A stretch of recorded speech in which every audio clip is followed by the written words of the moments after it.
Hey guys, welcome back to Outpost Review. I guess you can tell that this is going to be one of my projects that's going to be coming up soon, so that we don't fight over this bed like we fight over this. I don't have any treats to give him. Let go. I'll throw it. Let go. Ready?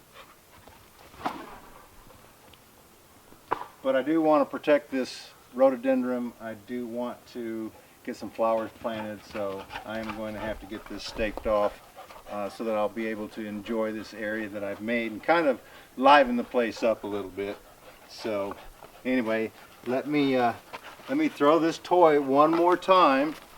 Here, go the other way. Ready? Go. And I've got some things that I wrote down that were some comments that I wanted to talk about.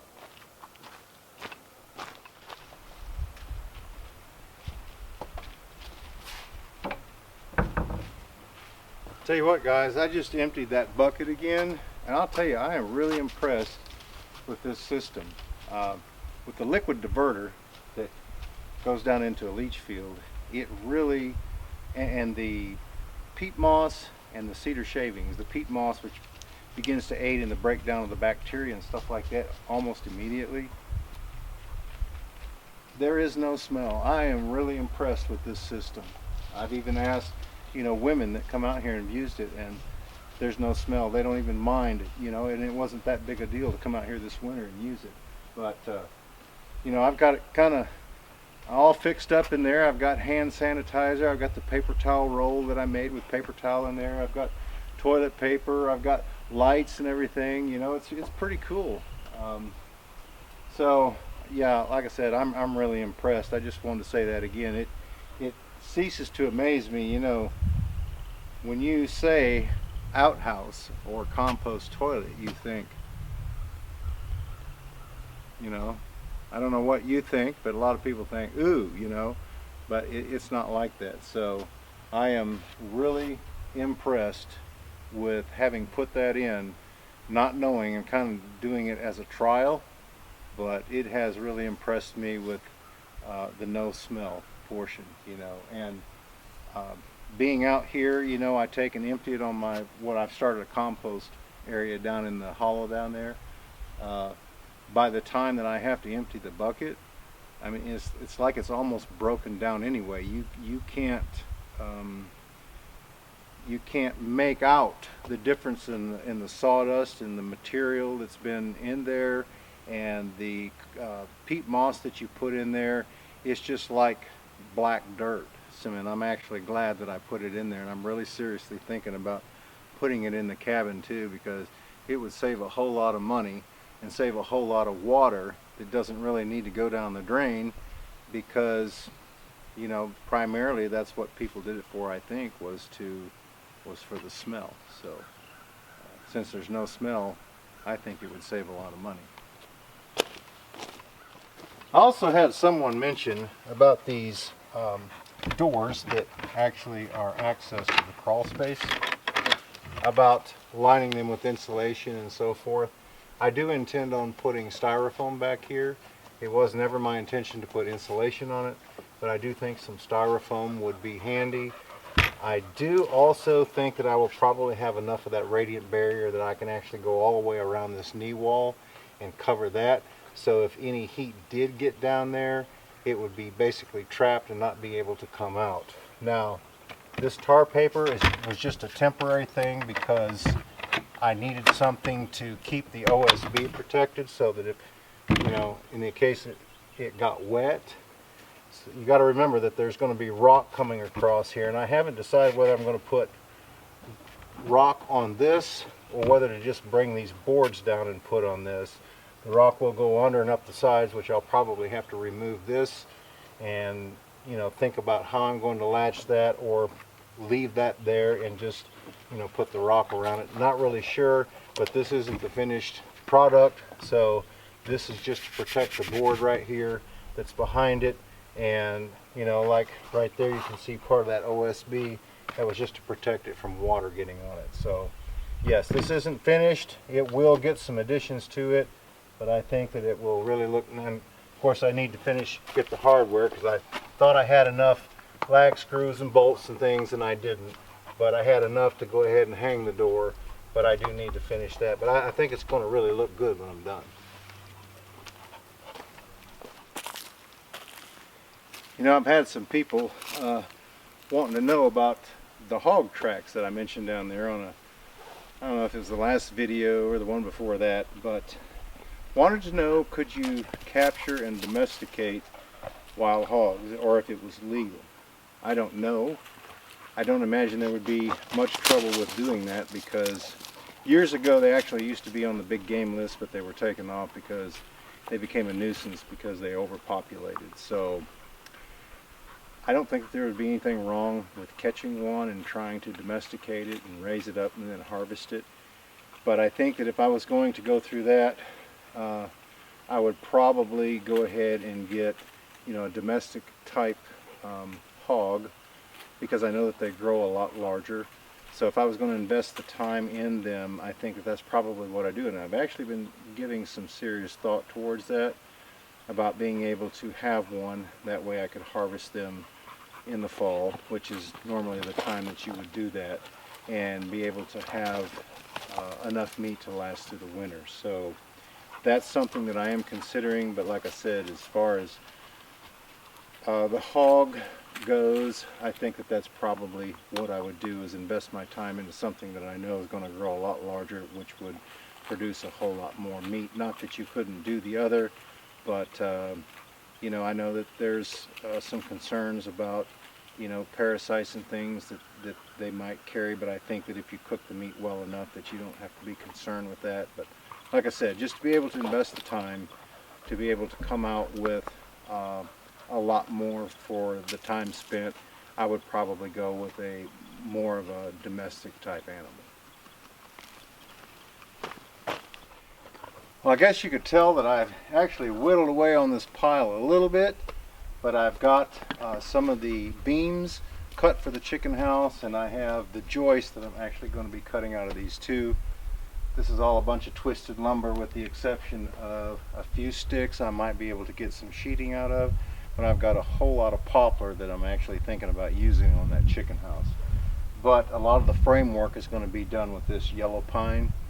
But like I said, I have been starting to whittle away on this, because once this is moved, I don't want to stack any more lumber here, so that I can do some landscaping and get some grass in here where I'm not walking on this red clay all the time, especially after it rains, because it does take it, and in the summertime it's not bad, but in the wintertime it takes it a long time to get to the point where it doesn't stick to your shoes. So, but yeah, this pile right here, now somebody wanted to know, was I going to oil and burn the foundation of the chicken house like I've done everything else? And I think I'm going to. I did burn the post to stick those in the ground. I will probably burn, you know, I'm not going to go crazy with it, kind of like I did the outhouse. I'll just flame brush it, and I may go ahead and put some oil on it. It just depends. Honestly, with this bulk material, like I'm going to build it, it's going to be heavy duty anyway. It will outlast me, I don't think, if I did anything to it, because honestly, a lot of the homes that were built back in the day, there wasn't a whole lot done with them, and a lot of them are still standing. So I think in part two, it's you know, how does the wood grain run in relationship to the weather? You know, if you use lap siding, it runs against the grain, any water. If you do, like I did, board and batten, it runs with the grain, so there's not too much restriction on it getting off of the boards, as opposed to the lap siding where it has to run across the grain. But anyway, you know, that's here or there. But like I said, with the thickness of this sawmill material and how I build it, I think it would long outlast me. But I do want it to kind of match, so a lot of these things are going to, you know, pretty much have the same basis to them. But I think it'll really turn out cool when I'm done with it. I've also got some ideas on, I think what I'm going to do is go ahead and build a chicken yard when I get the house done. That way when I get the chickens, I don't have to worry about, like I said before, if I leave, whether they can get out and about, you know. So I'll have to make it not too large, but not real small. but a place where they can come out of the chicken house, get into the sunlight and enjoy themselves, make it predator proof, and also make it Smoky proof, because I kind of have the fear that he might enjoy chasing them, just playing with them. I don't think that he would hurt them. He may, but I think that it would, you know, just I would be more at peace if I went ahead and built a yard, like I said, where they could get out and not have to worry about, again, if I leave I can be gone and they're all cooped up like he gets cooped up, you know, when it rains. I can bring him out here, but he just gets a muddy mess, and then I have to take and give him a bath and deal with that when I get back. So we've been shut up for the last 3 days because of the rain, so that's the reason that he is all over the place out here wanting to chase everything. But that will give me some peace of mind, knowing that he can't get to them, knowing that, you know, they don't have any anxiety about him being around and or anything else that would get to them. So yeah, I think that the yard is going to come right along with the chicken house, so that when I do get them, they have their own place. Like he's going to have his own dog house to be able to relax and enjoy himself.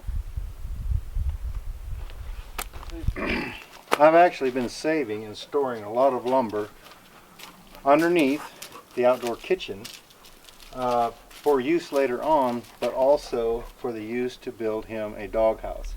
I want him, when we move out here, of course, he's not going to be living inside with me. I've never allowed my animals to live inside. You know, a lot of people are different. I don't particularly want him doing that. I want him to live outside and, you know, this be his area to roam and to protect and to do all those things that an animal, you know, do. But I want him to also have his own place where he feels comfortable, that is his own private place where he can relax and have a good time. I've saved a lot of material in here, and the project that I've got in mind for him will match a lot of this that's going on. But it's not going to be any small project. It's going to take me several days in order to do this. It will be, I don't know, kind of a combination of the compost toilet, the outdoor kitchen, the cabin. I'm going to add a lot of different features. He's going to have his own, basically, porch area where he can come out on and lay on, and it will be shaded somewhat, and it will be a place that I can put his dog dish and his water dish and things, that it will be out of the weather and it won't get wet every time it rains, and it will be a really cool little place for him to hang out. And so we'll make it where it will be weatherproof and like I said, just a really cool place for him that he can call his own. And if anything happens up here, he can be Johnny on the spot, you know. I won't have to jump up and open a door for him or anything like that. So I think that he's going to be proud of it when I get it done. So that'll be another little series that, like I said, since it's not going to be just 4 walls and a roof, it's going to be a little series in its own about building Smoky, his own Smoky Mountain cabin that he can call his own. You know, I've also had some comments about the rain catchment system, and that's something that I'm going to have to take into consideration sometime in the near future. I'm working on things that I kind of personally feel that are priorities. Kind of like I wanted to get these raised beds ready for planting season because I knew it was just around the corner. I've been really pressed in thinking about the chicken house because I really wanted to get some chickens out here to be able to, you know, provide some food like eggs, you know, but also to be able to provide some meat, you know, because I am trying to be, you know, quite self-sustainable out here. But the rain catchment, like I said, is something that I'm going to have to think about pretty soon. I can't go ahead and put the gutters on because I don't have the front done. I do need to add my porch on. The only one that I could put on would be on the back side, which I could be catching water there. But for me, it hasn't really been a high priority to go ahead and get that done based on these other things that I wanted done. And you know, if for some unforeseen reason I didn't get moved out here this year, it's okay because I've got a place to stay. For me, this whole homestead is the priority. But I do intend on being here earlier than that. I don't want to say that it's going to be next year. I'm thinking more like late summer, early fall. But I do need to at least set the post and at least get the roof on the front so that I could put both gutters up to do the rain catchment, and I could always come back and build the decking later. But I do need to add the front on, because otherwise, if I put it on, I just have to take it off when I connect those two roofs together, and to me that would be just a lot of work really for nothing. So that is the reason that I'm kind of holding off on the rain catchment. I was looking into the fact that it rains about 50 inches a year here on an annual basis. That's the average. So with the size area of my roof, now this is just this, doesn't include the sawmill, doesn't include the kitchen, and when I put in the chicken house up there, they're going to have their own water running from that will actually have the ability to be able to constantly be full, and I'll have an overflow, so I won't have to worry about that. The only thing I'll have to worry about is feed, but that'll only be every so often because they'll have feeders. So with that said, the rain catchment just for this roof, I figured out is going to be, I think it was 31,000 gallons annually on an average, and I don't even see myself using that much because I'm not going to be flushing it. I will have the bathtub, the shower, I will have the washing machine, I will have the sink, but that's where the rainwater is going to go because I'm going to buy my drinking water. I've done that for a long time, and I actually prefer to do that. I know that I could purify the rainwater, and it may be something that I look into, but right now my plans are to just go ahead and buy it. But that's what I intend on catching the rainwater for, and 31,000 gallons, that's a whole lot of water. What I catch on this little house, on the sawmill, and maybe some other areas, the kitchen can have its own area up there where it constantly stays full. I just have to empty it in the wintertime so it doesn't freeze up. But the rest of this, can catch water for the garden area. I'm probably not going to really have to water it much because of all the rainfall that we get, but I've got several abilities to be able to catch water on all these structures that I've got up here, with the exception of the woodshed. All of those are metal roofs, and it'd be really easy to catch that water with just putting up some guttering and providing something to catch it in. But that's the idea that I've got for the cabin as far as the rain catchment goes. Now, one of the other comments that I get a lot are, you're going to have porches, which, I've mentioned this many times, but I am going to have a small porch back here. The porch on the front is going to be full length. I'm not really sure about the depth of it, but it will be full length. And there will be a back porch back here. I had a mortise in this post right here and on that corner post that I was actually going to stick a beam, but I've decided that that's a little bit on the overkill side, that I'm not really going to do that. I do have the ability to saw whatever I need though, and I'll put in a foundation back here that actually will go between this post right here and this corner post. And I made sure and put this fence where this would actually pass it when I get out there to the bank. But it will also have a small roof that comes to kind of protect it. In that case, if I want to come out here and sit when it's raining or something like that. Not really for sure if I'm going to close it in or not. But the back porch, somebody commented and said that it would be a good idea to have a ramp, since you have built the doors to be wheelchair accessible. And I think that was a really good idea.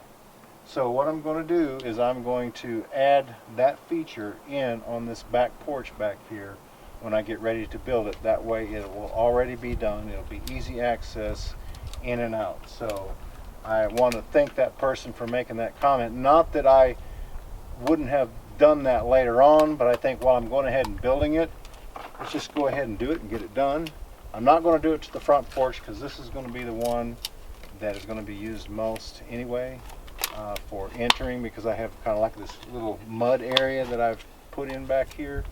So I think that going ahead and doing that and getting it done and be like stick a fork in it, not have to worry about it anymore. So thank you for making that comment, because it has given me the motivation to go ahead and add that feature to this back porch. Hey guys, we really appreciate you stopping by and hanging with us up here at the Outpost on what we've got going on. I'm going to have to actually leave. He's got a series of shots and vaccinations that he's going to have to get, so I've got to be there in about an hour and a half, and I've got quite a distance to drive for that to happen.